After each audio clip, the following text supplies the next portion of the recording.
and that was the first competition for Red Bull, which Bob says they want to pick 2 of the best people from each crew out of 8 crews. So they had the Great 8, and then they had the 8 crews that made their way or paid their dues. So yeah, that was actually the first Red Bull sponsored competition. So are you telling us that the Red Bull team has Bob the Balance to thank for making that connection?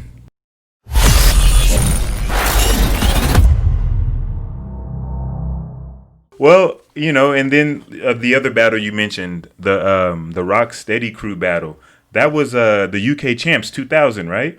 Yeah. Woo! Yeah, we ended with Soul Control. How did you feel about that one?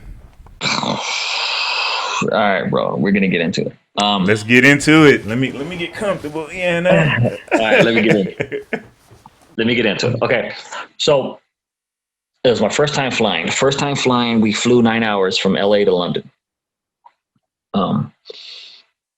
We get to the jam, and somebody from Soul Control writes on, because our dressing room was right across from Rocksteady's dressing room. Okay. So somebody wrote American Airlines fans of Crazy Legs on the Rocksteady paper. I'm not shitting you. And then our dressing room was right across, and we didn't do foundation. We did power moves. Mostly the crew was power moves. I did a little bit. I knew a little bit. So Crazy Legs comes in with a camera, and he's kind of confused. He didn't know what's going on. He says, "Yo," he films he has our door open, and we're in there chilling, and we never met Crazy Legs. I looked up to him growing up. So yeah, I had I'll get into that again. So he films the sign that says "Fans of Crazy Legs," and then he says, "I don't know what's going on with these guys. We're gonna get to the bottom of this. We're gonna come back and figure this out." And it was like me, Charles, and guys from Suicidal Lifestyle. I think Gumby was there. Mm-hmm. And so he comes back with all the Rocksteady that were there: Flow Rock, Easy Rock, Heps Fury, Alien S, Speedy was his name. The Popper, Sweepy. They all Tough 10 Twist. They all come out, and they're like trying to figure out what's going on, and they're kind of like hassling us, you know what I mean? Like Bogart in the dressing room. And so we tell Crazy Legs, "Yo, we're a fan of you, man. Like, you're taking out of proportion." Mm-hmm. He goes, "No, fuck that. You guys do power moves. You got to do foundation. You guys ain't B-boys and all this shit." We're like, and then Charles gets up. It's like, "Yo, you coming at us wrong." And then I get up. It's like, "Yo, you're taking it out way out of proportion. It's not even nothing like that." So he was like, "Oh, whatever. We're going to see you on the dance floor." So I was like fucking bummed out. Like, damn, this is the guy I look up to. Fuck. All right. So Charles goes downstairs. Rocksteady goes into their dressing room, or they're going to practice or whatever. So we get downstairs. Crazy Legs is the host, and he's a judge. First, they had a hat. Eric, put it in perspective. Crazy Legs, the guy who was just bogarting into your room, bringing his crew into your room, saying that you're not a B-boy, is a judge of a competition that you guys are in. But yeah, you know what I'm saying? That's wild. But go ahead, man. My bad. Okay, so it gets a little funky. So they pull out the hat. The first battle of the night. Guess who? You guys versus Rocksteady crew. Yes. So Rocksteady goes first, and they pull out like a 3 to 4 minute commando routine on us, completely taking over the crowd. But by this time, I think Crazy Legs was kind of talking about the British B-boys and just, saying all this other stuff. So my friend Ollie, the day before, bought me a Union Jack shirt, which had the British flag on it. So I think I was the second person to go out. I went out there, and take this in mind. This is crazy. I call this a touch of God. I went out there, I did my shuffle, and I went up for the cannonball freeze.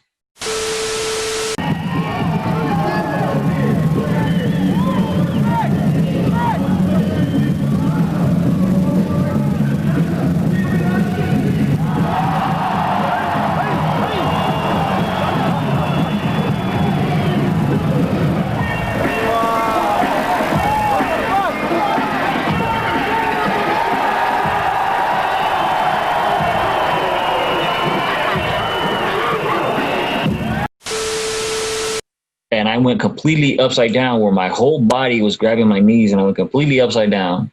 I held the freeze, and in the freeze, I'm thinking to my head, did I just get stuck?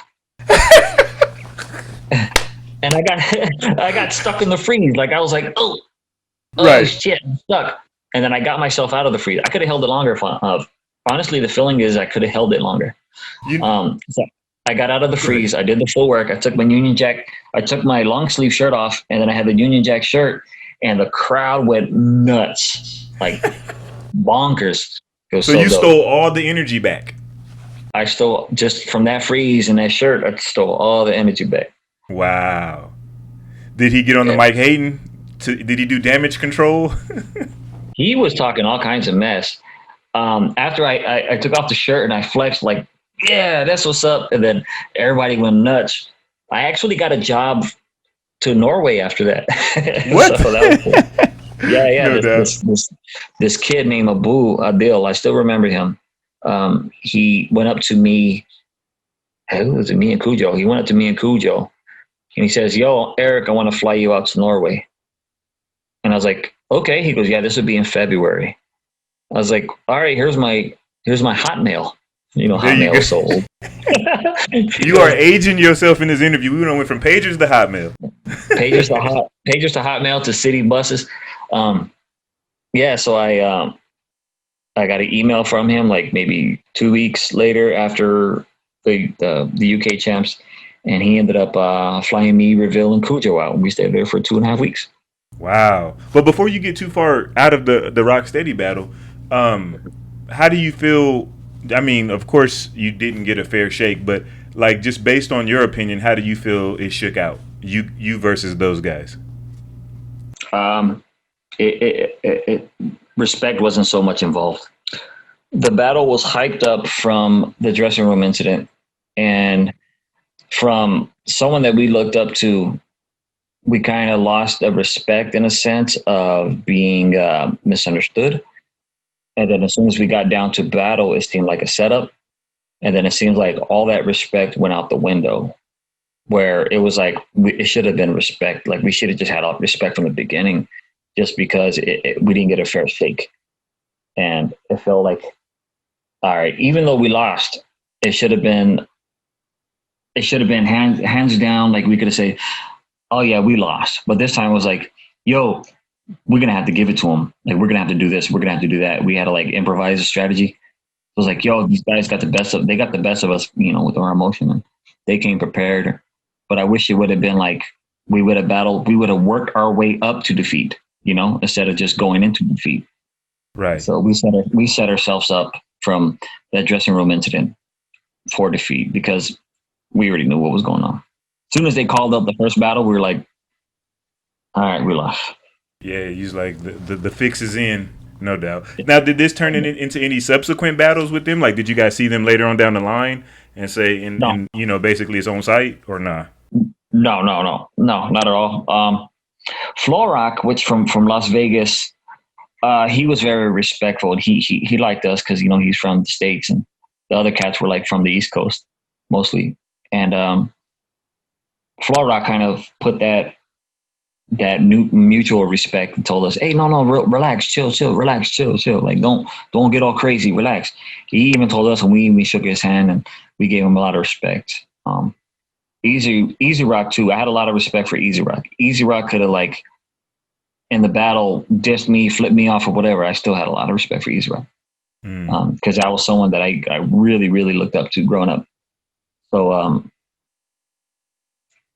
but yeah, it was more like, going into the battle, we already set ourselves up for defeat. We lost, and we never really had a fair shake on battling or even battling again.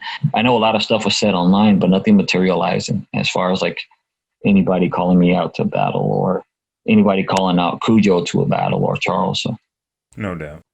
Yeah. So now, I said we were going to talk about it later, and now's a good time. Now, the first time I ever see Bboy Erik is my Freestyle Sessions 3 VHS tape back in the day with the red, white, and blue beanie, right? Yeah. So, you were there. So that means that you were there in the early days of Freestyle Sessions. First, was that your first Freestyle Session, or were you at 1 and 2 as well?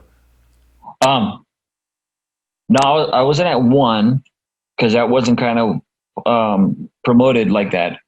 I was in at two. I actually seen two on a VHS tape, and so I was like, "Oh, it's Freestyle Session 2," and I was like, "Oh, cool, man! I want to go to one if they have another."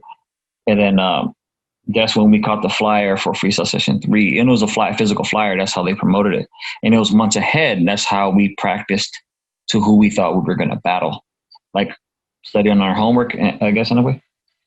So when they said, "Yeah, we're going to go to Freestyle Session 3," I was like, "Oh, cool. Well, I'm going to get time off my job. We got to find a ride over there. We got to get the proper amount of money. Where are we staying?" So all this accumulated to Freestyle Session 3. And like I said, I wasn't even supposed to battle, but something, I don't know, man. I feel like something was pulling me to compete. I didn't know with who, but as soon as Soul Control said, "Hey, you want to compete?" I was like, "Yeah, cool." And then I did, and I felt good. And we went home. I had food poisoning, I think, the night before, because they all went to Mexico and they met up with Storm, and I was like, "Damn it, I should have met up with Storm." But I had food poisoning, I had to stay home. So wow. But yeah, Freestyle Session 3 was my first. So what do you think it was about Freestyle Session as an event that attracted so many b-boys and just kind of basically was a success from its beginning? So I gave it a shot like a couple months later. It was in November '97. Same place, L Street Boys and Girls Club, and I was really only expecting like 200 or 300 people. You know what I mean? At the time I was hanging out with Ivan, so like one time we were back then we didn't have like cell phones or anything, so like we'd open up the black book and just go down the line and call everybody up, like, "Yo, dude, like I'm throwing a jam out here, and this is the date. Like, what's up?" No Facebook invites, no texting. No. I literally like I would put stamps on flyers and send them to people directly. I was sending out boxes to people. Like, I sent them to people in Denver, Las Vegas, Arizona, anywhere that I went to go break and meet people at, I sent them flyers. You know what I mean? So next thing you know, 3 months later, we have the jam, and it's like, I'm expecting like 300 people, and like 700 or 800 people are in the spot. You know? People are just traveling from everywhere. Yeah. Wow. And there wasn't that many crews that entered. It's maybe like 8 crews that entered, but we had about 700 people paid. You know what I mean? Back then the jam was only $7. Just from there, it just kind of sparked me off. Like, dude, I could do this. Well, I think from the first Freestyle Session, you had a lot of like heavy hitters from LA. You had like LA Breakers. You had Ugly People, which is like the homies. You had Master Movements, you had Iron Monkey, Reveal, like all these cats were having a name for themselves for local Southern California jams. So I think it was like Freestyle Session 3 was so anticipated and people wanted to go because they seen part 2 was really hype. I think Ivan was there, and Ivan had a name for himself. So they're like, yo, if we're going to go to Freestyle Session 3, we're going to meet Ivan, we're going to meet this and that, we're going to meet, so-and-so from LA. And it was anticipated. It was kind of like a Lords of the Floor part 2 kind of thing. Wow. So people anticipated Freestyle Session, and they're like, yo, Freestyle Session, let's go check it out. Let's go see what it is about. And we didn't have that much competitions. Competitions were barely like, they're thriving. Any competition in North California or Southern California, the B-boys would go. They're like, hey, there's a competition in like San Francisco, and people will be in San Diego. Okay, cool. We got 2.5 months to plan. So let's plan it. And they plan it and they go. So it was like the LA competition, the San Francisco competition was there. But for us in Fresno, we were 3 hours between both. LA would have to drive further, and then San Francisco would have to drive further to LA. So with us, we're smack in the middle of Fresno. We're like, Freestyle Session? Cool. 4.5 hours to San Diego? All right, cool. Let's do it. We did it. Yeah. All right, now for my next thing I'm going to talk to you about is going to be highly opinionated. But so, do you want to go crews then individuals, or individuals and then crews? Wait, say that again. You want to do crews and individuals, or do you want to do individuals and then crews? It don't matter. Whatever you want to do. So, the top 10 West Coast B-boys during your run in your prime. If you had to make a top 10 list. All right. Top 10, that's going to be tough.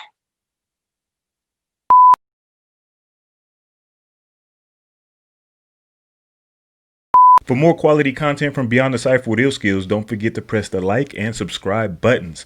Let us know how we're doing down in the comment section, and to make sure that you don't miss anything from the channel, smash that notification bell. We appreciate the love and support. Peace until the next episode.